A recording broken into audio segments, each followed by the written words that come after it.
যাদের শরীরে বিভিন্ন স্থানে ফোড়া হয়, আমাদের অত্র এলাকাতে বলা হয় ফোড়া, কিন্তু এ ধরনের ফোড়া কি আপনাদের অত্র এলাকাতে কি বলা হয় সেটা অবশ্যই আমি জানি না। অবশ্যই কমেন্টে একটু লিখে দিবেন দয়া করে, তাহলে অন্যরাও বিষয়টা জানতে পারবে।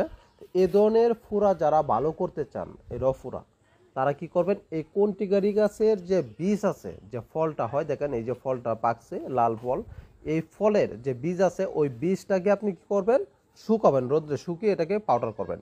অথবা পাউডার করার দরকার নেই, এই বীজকে আপনি শিলপাটায় বেটে নেবেন, বেটে ফিনিশিং করে নেবেন, পেস্ট তৈরি করে মেহেদি যেভাবে আপনার হাতের মধ্যে দেওয়া হয় ঠিক ওইভাবে আপনি ওই ফোড়ার মধ্যে প্রলেপ দিবেন। প্রলেপ দিলে পরে অল্প কিছু 2 থেকে 3 বার দেওয়ার পরে আপনি কি করবে, ওই ফোড়াটা আপনার পেকে যাবে। পেকে এটার ভিতরে যে দূষিত পদার্থগুলি আছে, যে পুষগুলি আছে, যে ভাইরাসগুলি আছে, এগুলি সম্পূর্ণ বের হয়ে যাবে, বের হয়ে দ্রুত গাটা শুকিয়ে যাবে।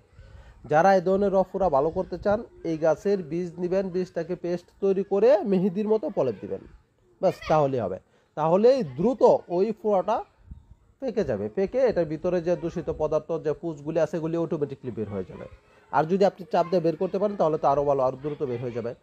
ওই পুষটা বের হয়ে দেখবেন যে গাটা দ্রুত শুকিয়ে গেছে। অবশ্যই ফ্রেন্ডস, ভিডিওটি ভালো লাগে থাকলে প্লিজ একটু শেয়ার করে দিবেন। এই ধরনের নিত্য নতুন ভিডিও পেতে অবশ্যই পেজটি ফলো দিয়ে রাখুন।